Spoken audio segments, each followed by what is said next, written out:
E a gente tem aí um tema que é bastante interessante, que eu vou trazer uma mescla de algumas informações, que é como evitar ou minimizar o vazamento de dados com tanto recurso para acesso e compartilhamento de informações.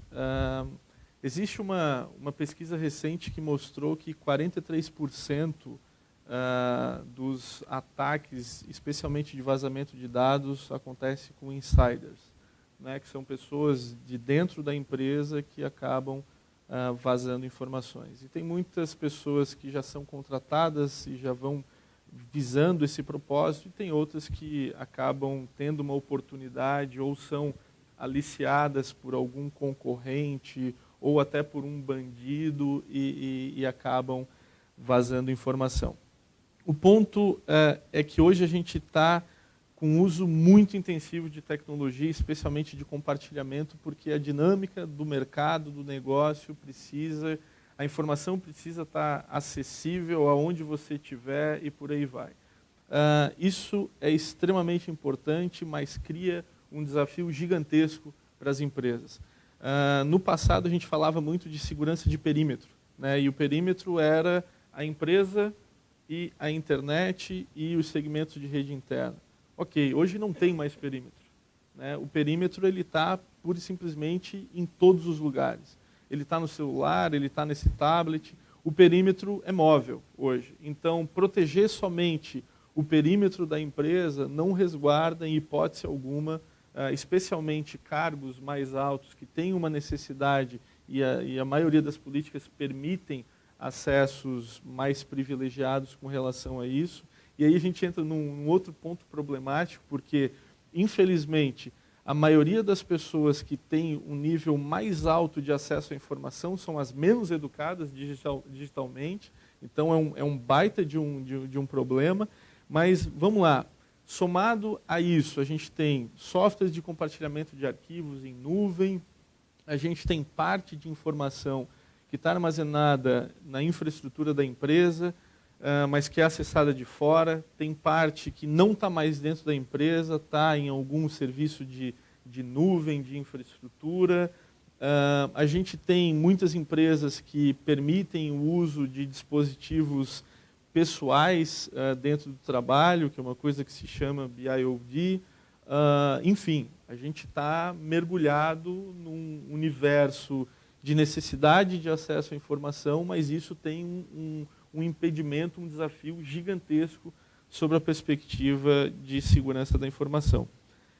Então, o que eu queria ouvir de vocês, em primeira instância, é como é que vocês estão tratando o tema de vazamento de informações diante dessa necessidade constante de acessar as informações de qualquer local. Aí eu acho que a gente vem uma visão também, de novo, muito positiva da indústria e de uma startup. Eu acho que essa mistura ela vai ser bastante positiva. Fica com vocês aí a ordem. Começa, tá, vamos lá. A gente tem mais um negócio que eu vou falar também, mais um palavrão, se caga disso. Segurança para a gente é uma coisa muito importante, nós somos uma fintech, a gente trabalha com dinheiro, segurança é parte do que a gente vende. Ninguém usa o nosso software se tiver medo que vai perder sua conta, que vai perder seu dinheiro, que vai perder qualquer coisa com a gente, né? Então qualquer vazamento seria um vetor de risco muito grande para a gente. A gente é um caso de empresa altamente de alto uso de tecnologia. Eu estou entre as pessoas mais velhas da minha empresa, eu tenho 32 anos, então é bastante gente jovem. O que tem um lado bom e tem um lado ruim, né? É um pessoal viciado em troca de arquivo, em troca de tudo, em tudo online. Para vocês entenderem, não existe um Word na minha empresa, é tudo hospedado na web, via Google Docs, por exemplo. É tudo praticamente muito online, ao ponto que hoje, se a gente desligasse todos os computadores da empresa, a gente poderia, e formatasse e criasse uma nova unidade da empresa nova em outro lugar, eu sei que em um dia todo mundo estaria trabalhando. Porque tem tudo online. Desde o sistema de VoIP funciona online, é tudo 100% em nuvem. Por que eu estou falando isso? Porque a gente está à mercê pra caramba de vazamento, né? É ótimo, mas é um problema ao mesmo tempo, né? Então a gente tem que... problema. Existem os riscos, eles têm controles, né? Esse que é o ponto que tem que se ter cuidados. A gente sabe que, especialmente em implantação de política de segurança, existe um monte de mecanismos para que se vai controlando os riscos, alguns a gente aceita, alguns a gente controla, enfim, não pode se desesperar, né? Mas o que a gente tem feito nesse sentido é conscientização e cuidado na contratação, assim, né? Especialmente no nosso caso, que é pequenininho, o mais importante são as pessoas, né? Então, esse cuidado de validar quem está entrando, de validar que a pessoa tem consciência, tem habilidade de entender as coisas, de entender a informação, eu acho que é a parte mais importante que a gente pode fazer para cuidar que as pessoas vão ter a capacidade, ao menos, de entender o que ela está fazendo, aonde que ela está, que o mundo é bem grande, né? Então, eu acho que esse é um papel nosso, validar quem entra, mesmo para o time que tem a capacidade de ter consciência das coisas, e de educar, de a cultura se disseminar. Então, a gente tem valores dentro da empresa que tem que ser passados, tem um valor, por exemplo, que é honestidade, que é transparência. Esses valores acabam trazendo muito fortemente alguns cuidados de que as coisas têm que estar muito explícitas, né? Que não pode ter coisas escondidas, que o cara não vai levar um pendrive para casa, as coisas. É bem desonesto isso, não teria honestidade. Mas é muito, num caso, uma startup é muito mais por educação mesmo. É engraçado que ele falou lá, tenho cuidado da política, 10% do trabalho e 90% da educação. Então, o meu trabalho do teu, a diferença está em 10%. Porque o meu é 100% educação, quando a gente fala em termos de segurança, né? Cara, é uma piada. Eu sei que, no caso, você tem uma conotação gigantesca de cuidado que tem que ter com um monte de gente. Mas é educando. A única coisa que a gente pode fazer é educar o pessoal. A gente tem, claro, cuidados. Vou dar um exemplo. Por ser tudo na nuvem, a gente tem ganhos, né? Eu sei que não tem cópias das coisas locais. Tem muito menos probabilidade de existir uma cópia local, por exemplo, de um documento, Word, uma planilha de Excel, porque é tudo online, né? Agora, eu tenho que ter cuidado porque o meu provedor de serviço lá online, ele pode ter um vazamento e eu me ferrei, né? E aí tem todos os cuidados que a gente precisa ter por baixo para que isso não aconteça e que isso não envolva risco para a gente. Mas é muito mais educação. No nosso caso, não tem muita saída. E eu não sei se para alguém existe muita saída além disso, né? Aí eu deixo para essa pergunta que ele vai ter mais experiência do que eu para falar. Nosso caso é bem diferente do teu. A Chus hoje ela tem aproximadamente 3 mil funcionários. Deve estar chegando nos próximos 3 mil agora. Então você tem pessoas de todos os níveis de cultura. As pessoas que vão para trabalhar, as pessoas que vão para uma outra finalidade, e as pessoas que vão com o intuito de prejudicar a empresa de alguma forma, direta ou indireta. Então, assim, nessa parte a gente é bem restritivo, tá? Por exemplo, celulares pessoais, você não consegue, as portas USB dos computadores são restritas, então você não consegue espetar seu celular lá para tentar copiar um arquivo do celular e vice-versa. Mas eu já vi gente tirando foto de algo com o celular, entendeu? Então, assim, tu citou um exemplo do gato e rato, né? Nesse caso é algo semelhante. O que a gente procura fazer? A gente procura passar a segurança que tu tem na rede local para os dispositivos que estão fora da empresa. Só que hoje a gente consegue fazer isso com os notebooks, com os dispositivos móveis como celulares, por exemplo, que tablets a empresa não usa, mas celulares ela fornece para um número grande de pessoas. A gente não tem uma solução que faz controle no dispositivo móvel. Então, assim, dependendo da intenção da pessoa, o que ela fizer com o dispositivo móvel, com o celular, por exemplo, que se for no celular da empresa, esse sim vai estar habilitado para ela conectar no dispositivo da empresa, ele pode fazer o que ele tiver vontade de fazer com esse dispositivo. A gente não consegue frear isso hoje, entendeu? A gente consegue aplicar para os notebooks. Então, os notebooks, o que tu acessa internamente na empresa, a política que tem internamente, tu vai ter na tua casa, se tu vai no hotel, seja lá onde você estiver, a política vai ser a mesma que você tem dentro da empresa. Agora, a gente tem esse gap nos dispositivos móveis como o celular. Cito um exemplo de pendrive, né? Isso aí para mim, uma das piores pragas que existe, né? Então, a empresa, há um tempo atrás, ela restringiu, como falei, as portas USB dos equipamentos, né? Então, como é que funcionou? Ela restringiu o USB, mas por uma necessidade da empresa, alguns dispositivos obrigatoriamente têm que ficar liberados. Então, bloqueia tudo e cadastra o que vai estar liberado. Só que nesse do cadastro ficaram muitos dispositivos removíveis, como o pendrive, por exemplo. Isso não vai ter como mudar porque tem uma necessidade para uma área específica lá, que não tem como você fugir. Então, você tinha um buraco assim, você diminuiu o buraco, mas ele ainda existe, entendeu? O que vai acontecer é que aqui passa uma quantidade de informação, aqui vai passar uma quantidade menor. né? O que a gente está pensando para o futuro, para minimizar isso? A gente está estudando, já faz uns 6, 7 meses que estou estudando isso, a gente adquiriu uma solução de criptografia para esses dispositivos removíveis, entendeu? E aí você só vai acessar a informação dentro da empresa. Se você sair fora da empresa, você não vai conseguir acessar. Mas a gente vai ter que trabalhar aquilo que eu falei na política, até que foi uma pergunta tua, né? Nesses casos específicos que eu falei que é obrigatório o uso do pendrive, eu não posso criptografar esses pendrives. Então eu vou ter que mudar alguma coisa nesse processo e automaticamente vou ter que mudar na política e ter uma reeducação em cima disso. Mas é um tema que hoje dificilmente, no teu caso, se na tua empresa eles não conseguem fazer o download do que está na nuvem, é mais fácil você controlar. Agora no ambiente, hoje a Chus está com 1.000 e quase 1.300 equipamentos só em Joinville, então com mais 3.000 funcionários usando isso, a gente conseguiu diminuir. Mas impedir o vazamento de informação hoje é uma missão que quase que impossível, eu diria. Beleza. O Alisson citou num ponto que não existe hoje solução aplicada para gerenciamento de dispositivos móveis, né, que são soluções que a gente chama de MDM. Eu queria entrar um pouquinho nesse ponto e aí aproveitar o Diego. Essa questão de faixa etária e de gerações é uma loucura completa. Desde de senso de propósito com relação à vida, com relação ao trabalho, à filosofia, valores, etc. Então, é realmente um processo extremamente complicado. E a gente está falando de pessoas que a gente adiciona realmente níveis exponenciais de complicação. Mas, voltando ao ponto da política de dispositivos, eu queria entender, lá do Alisson, já que não existe, como que é o controle feito, se tem algum tipo de controle com relação a isso, de uso corporativo de smartphones e coisas nesse sentido.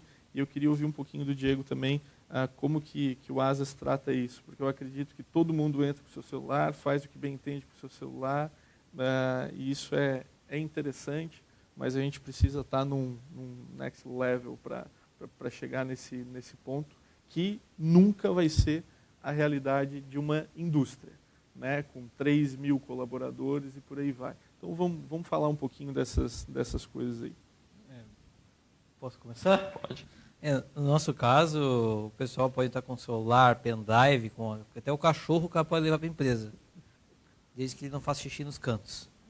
Estou brincando, o cachorro não entra, mas eles entram com bastante coisa e não tem nenhum tipo de limite. O pessoal tem acesso a internet aberta, pode acessar o Facebook, pode acessar o que quiser, então não tem esse tipo de...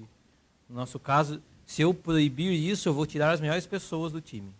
Essa que é a questão. Por ser um público super jovem, um pessoal super jovem, os nossos colaboradores têm, em média, acho que 23, 22 anos de idade, para vocês entenderem, assim, é bem jovem. Ao mesmo tempo, existem cuidados que a gente tem que ter, mas não tem muita magia assim nesse sentido.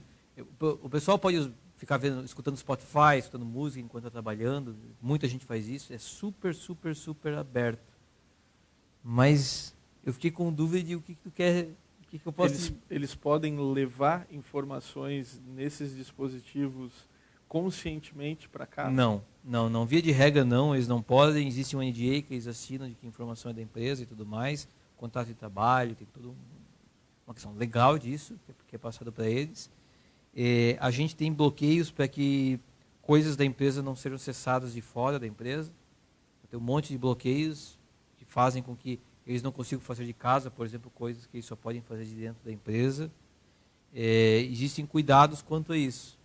Mas eu vou te dizer que a questão de levar informação, ela é praticamente impossível da gente tirar alguém com má intenção. A gente tem, claro, questões de bloqueio de acesso à informação. Essa é a única coisa que a gente consegue ter, né? Pessoas distintas têm acesso a informações distintas. Aí dentro do organograma da empresa tem cuidados para que tal área só pode acessar isso, tal área só pode acessar isso, tal área não tem acesso a esses documentos, tal área tem. Aí existe uma política, por exemplo, vou colocar entre aspas aqui, porque ela não é explícita, não está no papel, mas ela é implícita, de coisas que quem tem acesso ao quê. Então essa é a única coisa que a gente pode fazer para proteger a informação de uma forma bloqueante, né? De ter certeza que tal coisa não vai vazar, é que vai diminuir a chance, porque ao invés de 30 e poucas pessoas com acesso, tem uma pessoa que tem acesso a essa parte, tem duas que tem acesso àquela parte. É a única coisa que a gente pode fazer. E, claro, é parte de educação, de cuidado. Mas a única coisa que a gente enxerga... Existem blocos de informação que são de maior risco e de menor risco. Vamos dar um exemplo assim, né? É uma informação de cliente, de quem é o cliente, qual é o telefone dele, quais são esse tipo de dados, são dados super importantes. Mas ninguém consegue ter acesso de todos os clientes. Eles conseguem ter acesso ao que ele está trabalhando, a carteira dele, por exemplo, um gerente de conta, etc. Né? Essa informação ser vazada é ruim? É ruim. Mas não é o fim do mundo ele vazar, ele levar para casa qual é o número de telefone do cliente, por exemplo. Ele poderia decorar isso, inclusive. Mas, já lá do lado da área de software, dos desenvolvedores, lá é mais complicado. Lá tem código-fonte e coisas internas que envolvem, inclusive, recursos de segurança que tem que ser protegidos. Aí, claro, a gente tem que ter cortes, quem tem acesso, quem não tem acesso, tem um conjunto de políticas, de cuidados dentro da política, para que isso não vaze tão fácil. Mas, sinceramente, é uma área que só dá medo se tu olhar assim, porque a gente não consegue ter certeza de proteção da informação. E mesmo quando eu penso numa Shoes, quando eu penso numa empresa grande, ainda assim também eu olho e me desespero, porque a gente coloca políticas que protegem contra 90% dos casos, né? Mas se tu vai olhar na realidade, os caras dão um jeito de copiar a informação. Se o cara quiser copiar a informação, ele copia, né? Esse que é o desespero, assim. Isso resolve para quem é menos instruído, né? Aí tu diminui a probabilidade de um ataque acontecer. A brincadeira é que é uma pessoa lá na Shoes tentando bloquear e quase 3.000 tentando fazer o bypass, né? Então é uma força de trabalho totalmente desproporcional. É verdade. Mas vamos lá. Bom, respondendo a tua pergunta, até teve um item que eu não falei anteriormente. Tu falou Google Docs, sites de armazenamento online lá na empresa também a gente restringe, ninguém tem acesso. Até tu falou, citou exemplos de diretores. Geralmente diretores são pessoas que têm um acesso mais abrangente, né? De fato eles têm, mas nem eles têm acesso a esse tipo de conteúdo. Então, nessa parte eles colaboram bastante com a gente. Nos celulares, como tu fez a pergunta, que a gente não tem uma solução de MDM para controlar isso, o que a gente faz é o seguinte, esses dispositivos, quando a empresa dá um celular para um colaborador, o que ele faz? Esse celular aqui é meu, né? Digamos que eu sou um colaborador, que a Shoes me deu um celular. Muita gente deixa de usar o pessoal e passa para usar o da empresa para os dois fins, tanto corporativo quanto pessoal. Então, o primeiro passo para te conseguir controlar o vazamento de informação nesse caso, teria que ter uma solução que dividisse os dados, o que é corporativo e o que é pessoal. E só uma solução dessa para fazer. Como a gente não tem hoje, o que a gente faz é o seguinte, o celular ele leva para casa, ele dá para o filho brincar, o filho conecta no Wi-Fi, acessa um jogo online, e depois ele vem com o celular para dentro da empresa. O que a gente faz é que ele não conecta nenhuma rede Wi-Fi, ele usa o pacote de dados que está no celular. Esse celular ele não é conectado a nenhuma rede da empresa. Então, assim, esse é o único ponto que a gente faz hoje no sentido com os celulares. Fora isso, o que ele fizer, a gente não vai ter controle do que ele fizer, exceto o e-mail, né? Já teve casos de celular que a gente viu algo suspeito no e-mail e a gente mandou formatar o celular do cara, através do servidor de e-mail, né? Aí ele perdeu, inclusive, o dado que era pessoal. Mas, assim, isso aconteceu, acho que uma vez, desde quando eu estou lá na empresa, entendeu? Então, assim, a parte de celulares hoje é um gap bem grande que a gente tem. A gente tem, eu acho que, uns 230 celulares, mais ou menos, corporativos hoje. E tem uns que nem plano de dados tem, né? Que, dependendo da área, não tem pacote de dados. Aí, esses não usam na empresa, acaba só usando, nem e-mail vai usar, usa só para ligação mesmo. Mas o que fizer, a gente não vai ter controle sobre isso. Exceto o que fizer no e-mail, né? Beleza. Pessoal, temos espaço para duas perguntas. Meu nome é Rogério, eu gostaria de fazer uma pergunta para as duas empresas sobre a questão do pentest. Quer saber Sobre se... o que exatamente? se já foi realizado. Se elas aplicam Isso, alguma política? Legal. A gente tem fornecedor de pentest que faz testes nos nossos sistemas. Para garantir uma parte de segurança. E tem nossa ideia, inclusive, ter fornecedor mais avançado de pentest que vá num nível mais hard. Quando eu era mais novo, eu trabalhei com pentest, então acaba que a gente tem um pouco de conhecimento nisso e consegue até usar alguma ferramenta in-house de pentest. Mas a gente tem, sim, fornecedores que fazem pentest nos nossos sistemas de maneira geral, mas ainda é pouco perto do que tira o meu sono. Quem trabalha na área de segurança não dorme, né? Porque sabe que sempre tá à mercê, né? Sempre tem alguém que pode ser bem perverso. Então a gente faz alguma coisa, mas ainda é menos do que eu espero. A gente ainda tem muito a evoluir nesse sentido. Respondendo a tua pergunta, hoje, desde quando eu administro a parte de segurança, eu paguei 2 vezes, né, para 2 empresas realizarem um teste de pentest. Depois eu comecei eu mesmo fazer.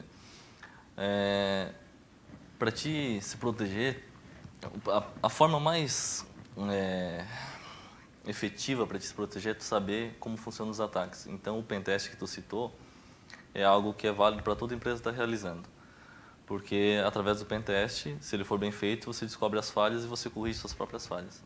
Então, o hacker hoje, as técnicas de hacker, elas podem ser usadas para o lado positivo e para o lado negativo. Vai muito da intenção de cada pessoa. Eu uso para me ajudar a corrigir as falhas que eu tenho, tanto internamente, né, o teste de pentest que você citou, quando eu paguei de fora para dentro, né, então, mas as vulnerabilidades que ficam internas, isso fica escondido. Então, depois atualmente ainda faço tanto de fora para dentro quanto internamente, para ver as vulnerabilidades que você tem, inclusive na rede interna, que hoje, se você parar para analisar, a maioria dos ataques hoje, que você pegar exemplos de ransomware aí, se pegar 95% vem por onde? Por e-mail. Os outros, você vai ver que praticamente são local até. Até hoje, o velho teste, a pessoa vai lá, joga um pendrive, vem um cara e pau, espeta numa máquina da empresa, enfim. Então, assim, respondendo a tua pergunta, a gente já pagou 2 vezes e hoje, atualmente, quem faz sou eu. E eu acho que isso é extremamente válido, tá? Porque o Fernando está aqui, ele trabalha na área de segurança comigo, e o que a gente já corrigiu de coisas que você vê, né, de errado, porque se você não testa, como é que você vai saber se está vulnerável? Eu posso olhar hoje, inclusive até olhei um relatório antes de vir para cá, a gente hoje, eu acho que era das 8 até 9h20 da manhã, se não me engano, teve 4 ou 5 IPs, que eram 2 da China, um da Ucrânia e um da Rússia. Eles fizeram mais ou menos, eu acho que em meia hora, eu acho que passou de 1.000 tentativas de ataque aos servidores do nosso site, de e-mail, enfim. Então, assim, se tu não está preparado para isso, tu estando preparado às vezes passa, né? Agora, tu imagina não estando, né? Então, isso é um número que eu peguei hoje, foi das 8 e pouco até 9h20, eu estava olhando nos logs, que eu recebo os alertas lá, e eu fui olhar o que era. Na verdade, o Fire acabou barrando, né? Mas tá ali. Então, assim, fazendo esse tipo de teste, você acaba melhorando a tua própria segurança, né? Boa noite, meu nome é Luiz. Eu queria saber se vocês usam algum firewall nativo ou se vocês alugam algum, principalmente nos clouds de vocês. Principalmente aonde isso? Nos clouds. Nas clouds. Legal. A gente usa, a gente trabalha muito com isso da Amazon. A Amazon já tem suporte a firewall quase que nativo, quanto as pedras, coisas lá já tem um firewall básico que tu configura. Então lá a gente tem muito cuidado com as questões de firewall, de acesso, de segurança. A gente é super ultra paranoico com isso. Com tudo, assim, todos os níveis de autenticação, a gente tem um cuidado muito grande dentro dos provedores de cloud. Existem alguns que não têm ainda muito claro, mas que a gente já está buscando soluções. Por exemplo, você pega soluções de cloud como as soluções do Google, né? Já não tem por padrão firewall, mas tem alguns provedores de soluções que fazem algum tipo de proteção. A gente está evoluindo nesse sentido agora, inclusive. Internamente a gente tem firewall também, naturalmente, para a rede interna. A gente está até migrando de firewall, não lembro de qual para qual, mas está tendo uma migração para algo um pouco mais profissional do que a gente já usava. A gente tem provedores terceiros que ajudam a administrar a nossa rede interna também, que acaba aportando um pouco de conhecimento nisso. Mas é a gente que toma as decisões estratégicas, né, do que fazer. Pelo tipo do nosso negócio. A gente sabe que o nosso provedor de serviço vai ter menos medo do que pode dar errado do que a gente. Né? A gente tem bem mais medo do que eles, então a gente se preocupa mais. Mas sim, a gente usa firewall em todos os lugares, tem firewall, tudo é protegido por firewall, aonde for possível tem um firewall rodando. Mas eu ainda acho que poderia ter mais, no nosso caso. Vocês usam alguns além do nativo do sistema operacional? Sim. Tem o sistema, do próprio sistema das workstations, a gente não usa firewall ainda, não tem política de firewall local. Eu imagino que vocês já devem ter, né? Nas workstations. Mas tem pelos grupos, por bloco, então tem pelos blocos de acesso dentro do ASAS. E na cloud, onde ficam hospedados os nossos sistemas, que daí tem a ver com o sistema que os usuários consomem dados e guardam dados, e etc. E, claro, também tem as clouds mesmo que a gente usa, que tem diversos caras aí, que são provedores de serviços que a gente trabalha. A gente trabalha muito com limitação de IP, com limitação de acesso em tudo que pode, para garantir que ninguém consiga acessar lá um terceiro nosso, onde tem algum dado lá, por exemplo, de marketing. Só do nosso local pode ser acessado. Então, tem um monte de bloqueios de firewall nesse sentido, que a gente toma muito cuidado. Mas, assim, ainda assim é pouco. Tem muito mais a evoluir nesse sentido. Tá? Como o Diego falou, hoje se você for hospedar algo em nuvem, você pode adquirir junto um firewall dos mais diversos fabricantes, né? Como tu falou na Amazon, tem vários lá para você escolher. Como o Cássio falou no primeiro momento, o firewall é algo que no passado você tinha um firewall de perímetro, apesar de tu estar falando de desktops, né? Que já vou chegar lá também. Ter um firewall de perímetro era o suficiente, né? Então acho que hoje, não vou falar todos, mas dá para dizer que a grande maioria tem. E nós também temos. Respondendo a tua pergunta sobre as estações de trabalho, também tem firewall aplicado nas estações, mas aí não é o firewall do Windows, e sim o firewall do endpoint que é instalado na máquina. Além dele, tem mais um outro produto. E com base na pergunta... Desculpa, qual é o teu nome?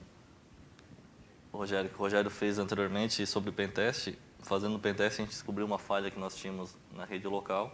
A gente adquiriu um outro produto recentemente, no qual a gente está implantando, que vai integrar com o endpoint também. E assim, firewall de perímetro, você vai ter N marcas no mercado, inclusive você pode falar com o Cássio, que ele pode te vender um da Westec depois, se você quiser. Não é, Cássio?